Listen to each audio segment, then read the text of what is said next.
1920年代，美国人相信他们已经征服了贫困，股票永远上涨，工资永远增长，明天永远更加美好。他们把这个时代称为咆哮的20年代。然而，一切崩塌了。4年之内，美国经济萎缩了近1/3，1/4的劳动力失去了工作，约9000家银行倒闭，带走了无数家庭毕生的积蓄。这是他，佛罗伦斯·欧文斯·汤普森，1936年，32岁，7个孩子的母亲，独自承担着养家的重担。据摄影师朗格记录，他正在加州尼波莫附近的豌豆采摘营地等待救济，靠野菜和孩子们捕来的鸟勉强度日。这张照片后来成为了整个大萧条的象征，一个时代的面孔。但在照片之外，在数字之后，是数千万普通人的故事，他们如何挣扎，如何生存，如何抗争，以及一个国家如何从深渊中爬出。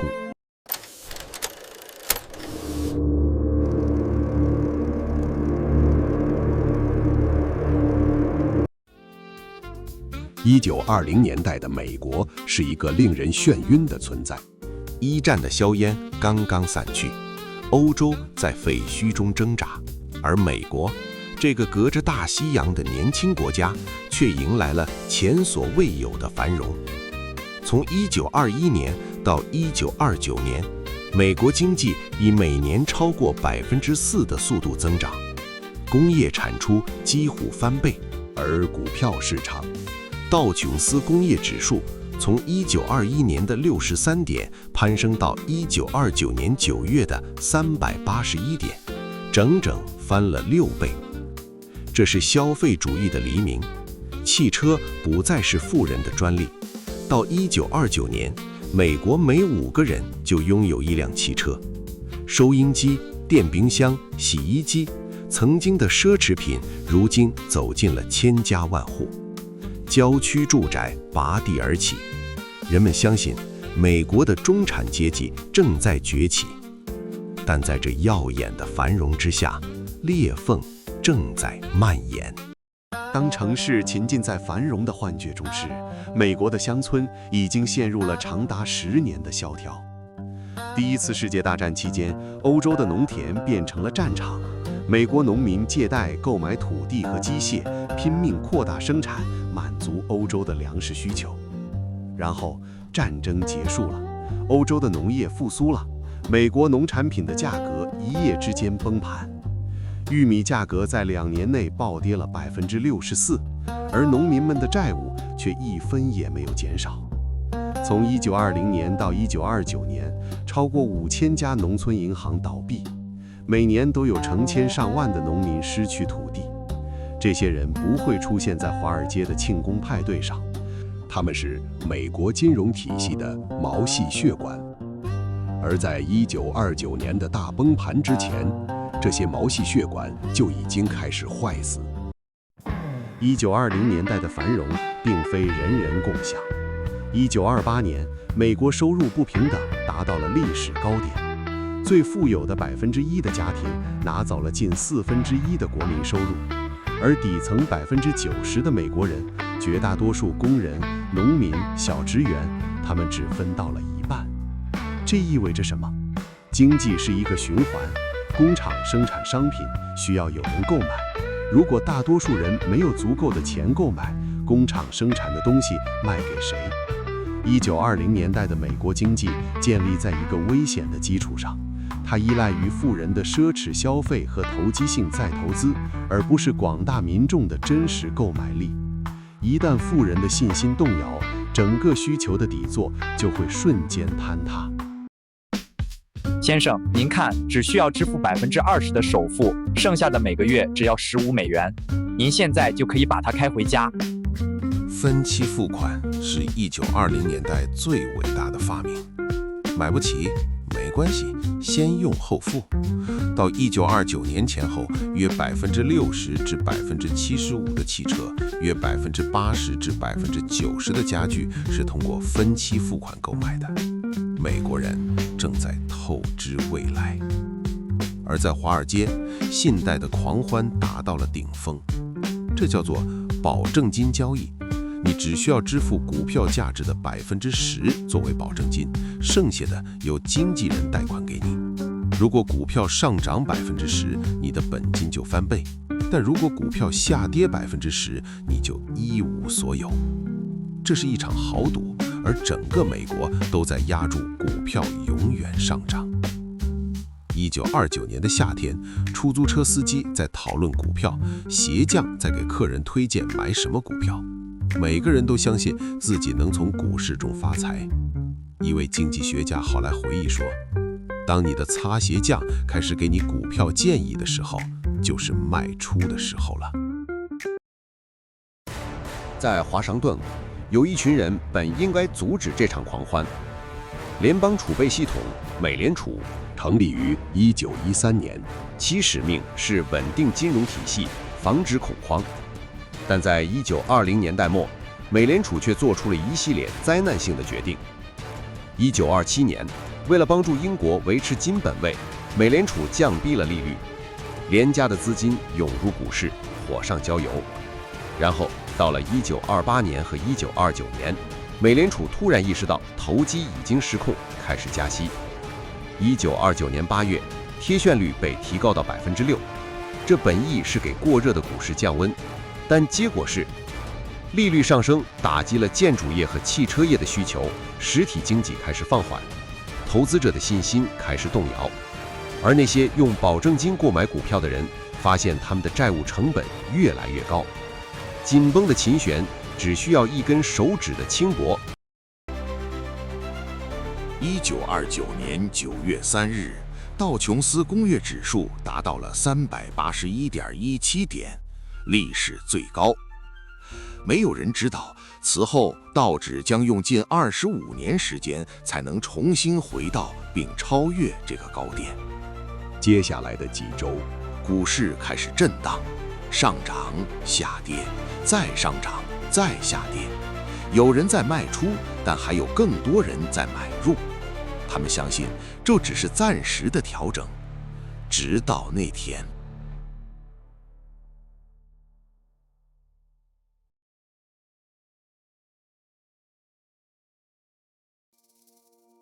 1929年10月24日，星期四早晨，纽约证券交易所像往常一样开门。交易员们喝着咖啡，讨论着昨天的跌幅。他们以为今天会反弹。开盘后不久，卖单如潮水般涌来，没有人买入，股价开始下跌，越来越快。到上午11点，恐慌已经蔓延。报价机落后于实际交易长达1个半小时，投资者根本不知道自己的股票现在值多少钱，他们只知道一件事：卖，在一切归零之前。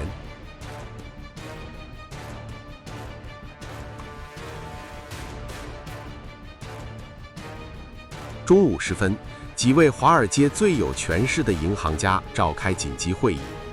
摩根银行、大通银行、国民城市银行，他们凑了近3000万美元，试图稳住市场。下午1点30分，摩根银行的代理人走进交易大厅，以高于市价的价格买入美国钢铁的股票。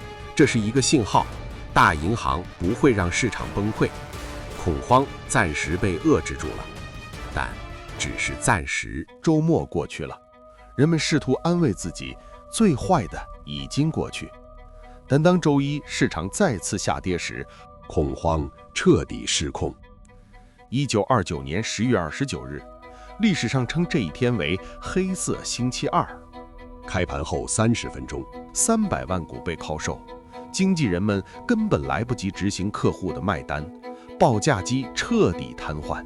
人们在黑暗中抛售，他们根本不知道自己卖出的价格是多少。那一天，1641万股股票被抛售，创下了历史纪录，市值蒸发140亿美元，数以万计的投资者血本无归。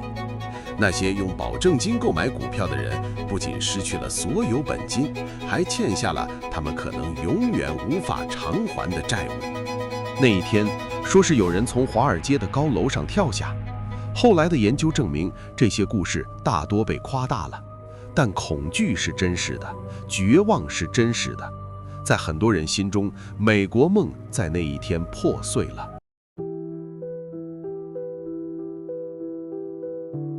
黑色星期二不是结束，而是开始。在接下来的3年里，股市继续下跌。到1932年7月，道琼斯指数跌至41.22点，比1929年的高点下跌了89%。这不是调整，这是毁灭。但更可怕的是，股市崩盘只是冰山一角，真正的灾难才刚刚开始。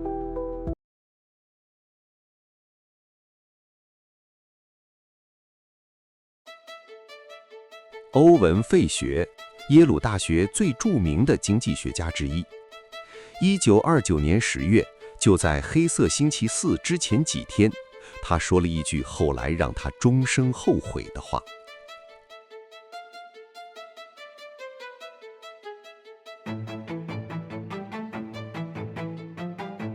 2周后，费雪本人在股市崩盘中损失了几乎全部财富，据估计超过1亿美元，按今天的价值。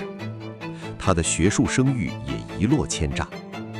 但讽刺的是，正是这场灾难让费雪提出了理解大萧条最重要的理论之一。1933年，费雪发表了一篇论文，题为《大萧条的债务通缩理论》。他提出了一个简单但可怕的问题：为什么一次股市崩盘会演变成长达10年的灾难？费雪的答案是债务与通缩的恶性循环。让我用一个简单的故事来解释。1928年，假设有一位名叫约翰的农民，他在爱荷华州拥有160英亩土地，价值约1万美元。为了购买这块土地和农业机械，他向银行借了1万美元。玉米价格是每蒲氏尔80美分，他每年能卖出4000蒲氏尔玉米，收入3200美元。扣除利息600美元，他还剩2600美元，足够养活一家人。4年之后，1932年，玉米价格跌到了每蒲氏尔28美分，约翰卖掉同样的4000蒲氏尔玉米，只能得到1120美元。但他欠银行的债务依然是1万美元，利息依然是600美元。扣除利息后，他只剩520美元，不够喂饱一家人。银行只赎了他的农场，约翰失去了土地，失去了房子，失去了一切。他现在可以选择做佃农，或者带着家人去西部碰运气。约翰的故事揭示了一个隐藏的杀手——实际利率。表面上，银行的贷款利率在下降，但当物价每年下跌10%甚至更多时，借钱的真实成本，经济学家称之为实际利率，却在飙升。1931年到1932年，实际利率飙升到13%甚至更高。这意味着什么？这意味着即使你能借到钱，你也不敢借，因为你借的每1美元，1年后实际上要偿还1美元1角3分。在物价下跌、收入减少的世界里，这是不可能的负担。所以，企业不再投资，不是因为他们不想，而是因为在这样的环境里，任何投资都是亏损的。投资冻结了，工厂关门了，工人失业了。失业的工人没有钱消费，没有消费，物价继续下跌。物价下跌，实际利率更高，更多企业倒闭，更多工人失业。这就是螺旋，一个自我强化的恶性循环。如果说债务通缩螺旋是慢性毒药，那么银行挤兑就是急性心脏病发作。1930年12月11日，纽约的美国银行，当时拥有超过40万储户的大型银行宣布倒闭。这不是第一家倒闭的银行，但它是最大的一家。恐慌像野火一样蔓延。1930年到1933年，约9000家银行倒闭。这意味着什么？这意味着数百万家庭的毕生积蓄一夜之间化为乌有。那个时代没有存款保险，银行倒闭，你的存款就没了，全部。一位历史学家后来写道：想象一下，你在一家银行存了30年的积蓄，你的退休金，你的孩子的教育基金，你妻子的医疗费，然后有一天早上，你发现这一切都不存在了，银行关门了，你的存本变成了废纸。在这场灾难中，本应出手相救的机构美联储却几乎无所作为，甚至更糟。财政部长安德鲁·梅伦，一位银行家出身的亿万富翁，据说曾对胡佛总统说出了这样一番话：清算劳动力，清算股票，清算农民，清算房地产，把腐烂从系统中清洗出去。这是一种冰冷的逻辑。萧条是进化过程，软弱的企业应该倒闭，无能的人应该被淘汰，市场会自己修复，政府不应该干预。1931年秋，英国宣布脱离金本位，投资者开始担心美国也会跟进，他们开始把美元兑换成黄金。美联储面临选择，是要注入流动性拯救经济，还是加息保卫黄金储备？他选择了后者。在经济自由落体之际，美联储选择了加息，这是在垂死病人的伤口上撒盐。货币供应量进一步收缩，银行倒闭加速，失业率继续攀升。本可以是一次严重的衰退，被人为地变成了一场旷世灾难。从1929年到1933年，广义货币供应量 M2 收缩了约31%。30年后，经济学家米尔顿·弗里德曼将宣称，大萧条是货币政策的失败，不是市场经济的失败。如果美联储及时充当最后贷款人，这场灾难完全可以避免。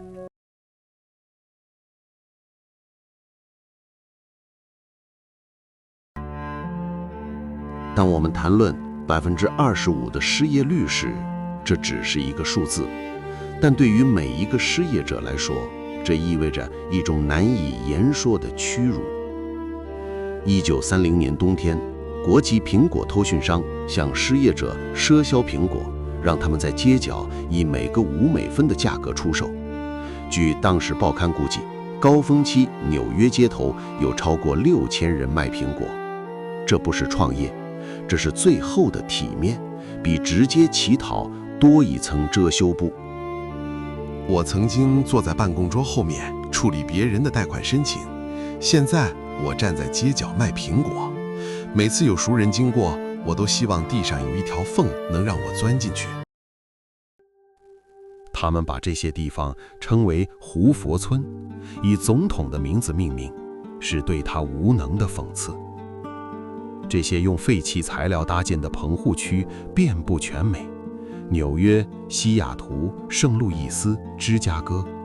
在这里，失去房子的人找到了一个勉强可以遮风挡雨的地方。西雅图的胡佛村是全美最大的胡佛村之一，它有自己的市长，一位退休木匠杰西·杰克逊，非后来的民权领袖。居民们制定了规则，禁止酗酒闹事，保持公共区域清洁，互相帮助。即使在赤贫中，人们仍然试图维持秩序与尊严。我们不是流浪汉，我们是失去家园的公民。我们只是在等待，等待这一切过去，等待能够重新站起来。大萧条最残酷的面孔是饥饿的孩子。玛丽，你怎么了？没什么，老师，我只是有点饿。你早餐吃了什么？沉默片刻。今天轮到妹妹吃。这是真实的记录。在很多家庭，食物不够所有人吃，孩子们轮流挨饿。芝加哥的学校老师报告说，有孩子在课堂上饥饿昏厥。纽约的医生发现，贫民区儿童的营养不良率是富人区的5倍。这是美国，世界上最富有的国家，在1932年的现实。1935年4月14日，一场巨型沙尘暴席卷大平原，当地人称这一天为黑色星期日。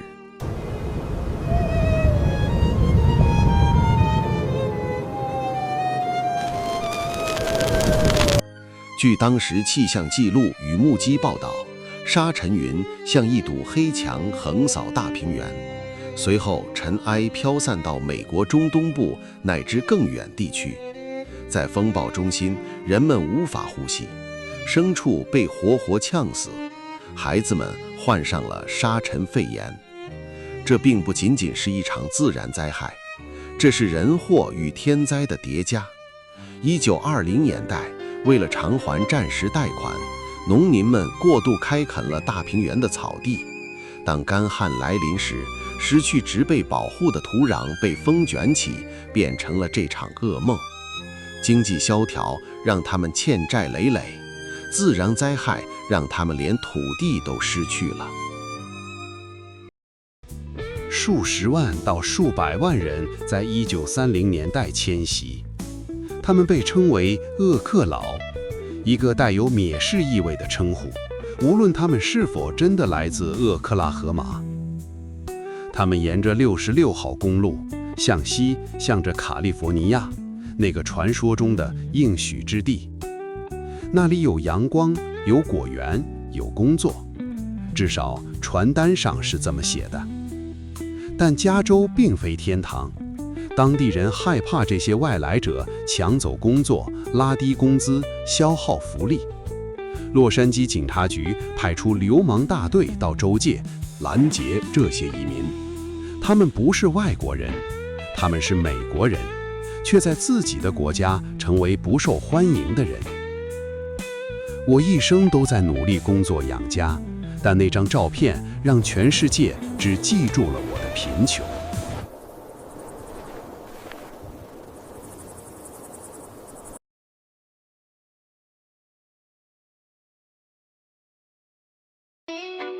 大萧条时期的美国并非只有消极的绝望，在深渊中也有抗争的火焰。他们不能把琼斯太太赶出去，她丈夫死了，她有3个孩子，我们不会让他们得逞。这就是反驱逐行动。由美国共产党领导的失业委员会在全国组织起来。当房东驱逐付不起房租的家庭时，邻居们会聚集起来，把被扔到街上的家具搬回房子里。在芝加哥，这种行动有时能聚集数百人。1931年的一次反驱逐行动中，警察开枪，3名抗议者死亡，但悲剧反而激发了更大的愤怒。芝加哥当局被迫暂停了大规模驱逐。在中西部农村，农民们发明了一种独特的反抗方式，它叫做1分钱拍卖。这台收割机市价至少500美元，起拍价1分钱。机制很简单，当银行拍卖被指赎的农场时，数百名邻居会聚集在拍卖现场，他们通过威胁，有时甚至在现场悬挂象征性的绞索，恐吓外来竞标者，迫使每个人只出价几分钱。银行只能以微不足道的总价卖出农场，而中标的农民会把农场还给原来的主人。1931年，内布拉斯加州麦迪逊县 Van Born 农场的指赎拍卖中，第1个竞标只有5美分，所有农具设备最终仅以5.35美元的总价成交。原本银行预期能收回数百甚至数千美元。这种行动实际上废除了银行的指赎权，它迫使多个州议会通过了暂停取消抵押品赎回权的法律。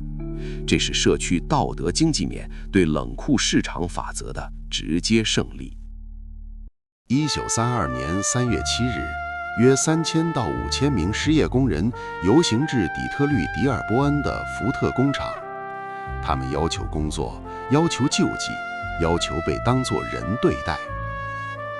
游行者们行进到迪尔波恩世界时，遭到了警察的阻拦，对峙升级，有人投掷石块，警察发射了催泪弹，然后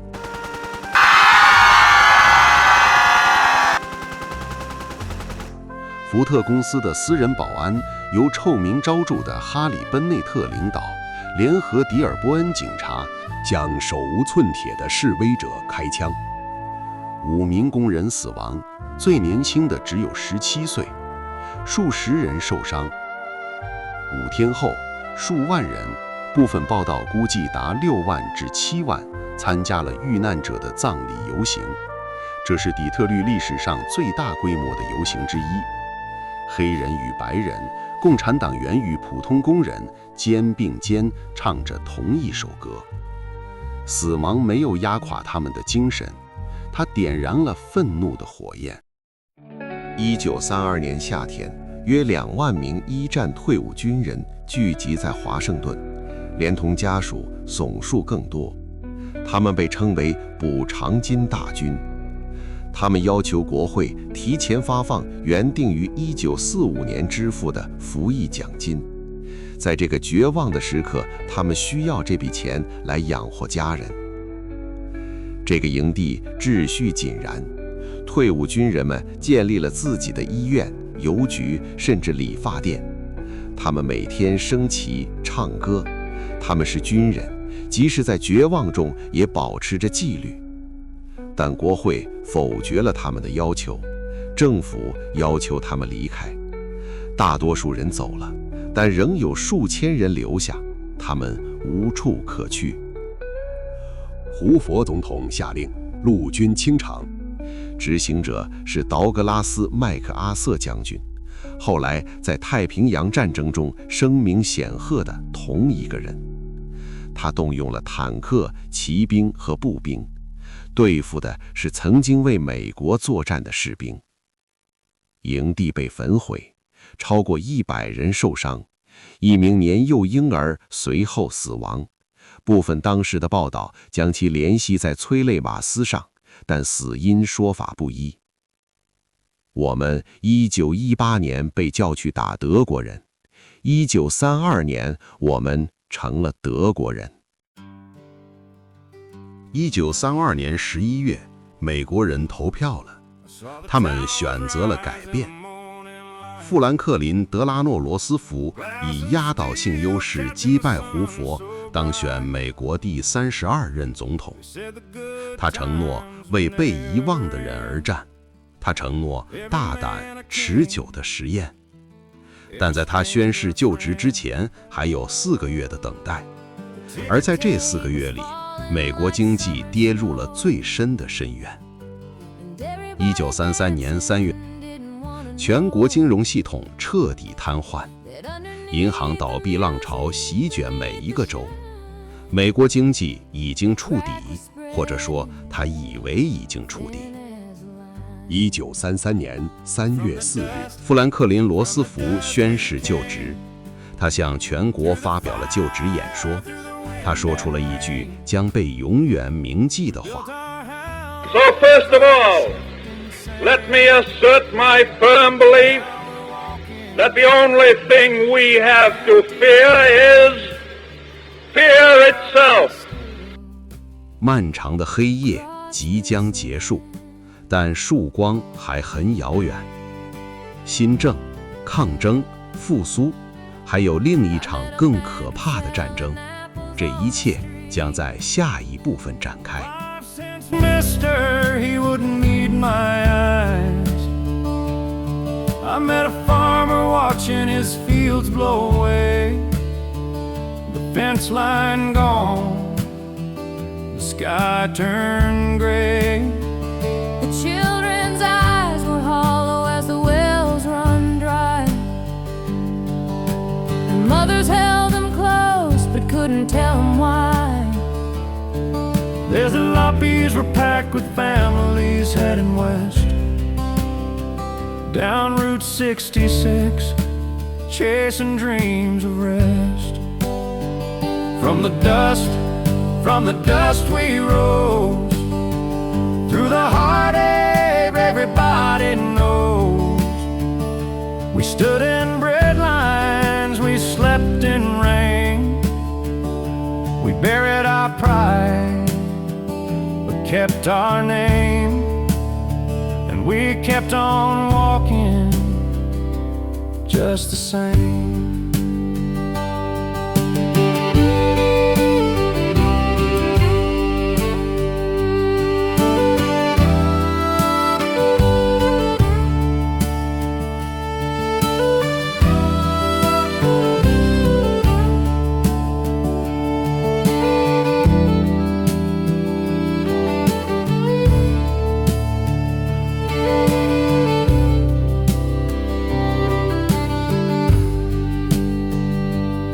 In the Hooverville shadows by the tar paper wall, I heard them singing through it all. A mother's lullaby in a cardboard home, telling her babies they're not alone. The penny auctions, the neighbor's hand, a farmer bid $1, saved his friend's land. When the bank said nothing, the people said here. A nickel pressed into a stranger's palm. All these years gone, but I still hear the sound of a generation that wouldn't stay down. They didn't have answers, they didn't have much, but they had each other, and that was enough. Oh, that was enough. That was enough.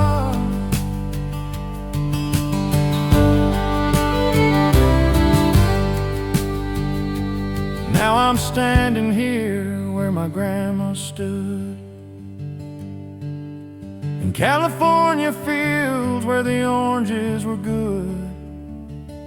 She picked them bleeding, she picked them poor, but she gave her children something more. A story written in the dust and sweat, of promises broken, of loans and debt, but also of hands that reached across to share the bread, to bear the loss. From the dust we came, and to the dust we'll return again. But what we built between the fall and rise is the light I see in my children's eyes. We keep on walking, we keep on walking, we keep on walking.